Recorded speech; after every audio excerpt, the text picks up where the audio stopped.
The small-town diner was quiet as the sun dipped below the horizon, casting long shadows over the empty parking lot. Nathan Cole sat at the counter, stirring a cup of coffee that had long gone cold. The past few months had been hard, but then again, everything had been hard since he'd left the military. Life after deployment wasn't what he'd hoped for. His wife had left, his job applications were ignored, and the medals sitting in a dusty box on his shelf didn't pay the bills. But Nathan kept going. He'd always been a fighter. The faint rumble of motorcycles broke the silence.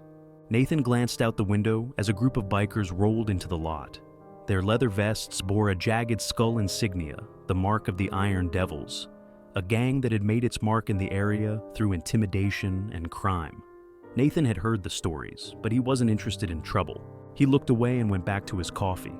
It started innocently enough. The leader of the gang, a wiry man with a silver beard named Kane, approached Nathan the next day at the garage where he worked odd jobs. "Hey, soldier," Kane said, his tone dripping with mock camaraderie. "We could use someone like you, a man with skills."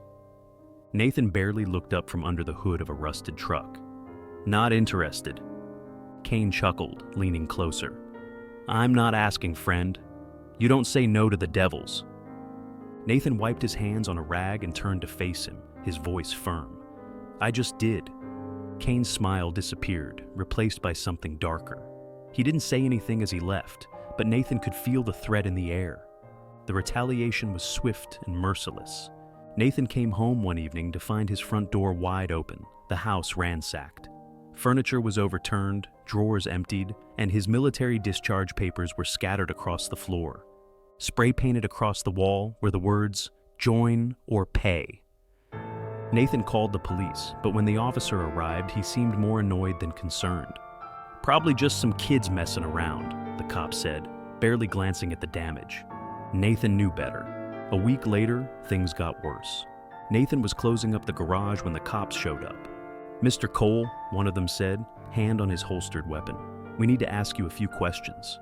Confused, Nathan complied, but his confusion turned to shock when they led him to the back of the garage.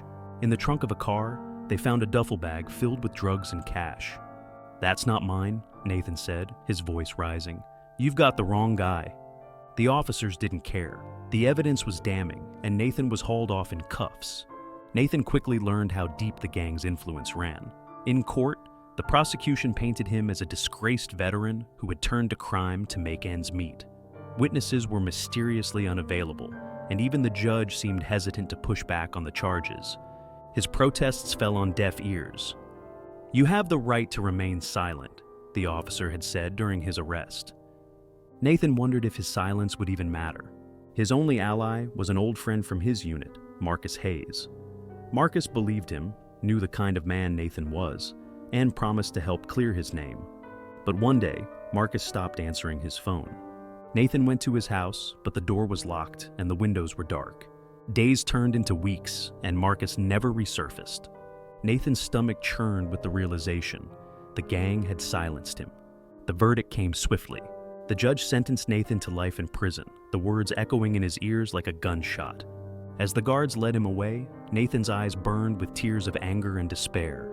He had survived war zones, faced enemies overseas, and fought for his country, only to be betrayed by the very system he'd defended. From his prison cell, Nathan heard whispers about the Iron Devils. They continued their reign, expanding their operations and tightening their grip on the town. His name was forgotten, buried under the weight of a fabricated story that painted him as a criminal.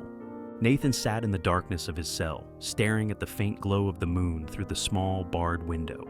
Somewhere out there, the men who had taken everything from him were free, their bikes roaring down the highway, unchallenged and unrepentant. And Nathan? He was just another casualty, left to rot while the real criminals thrived.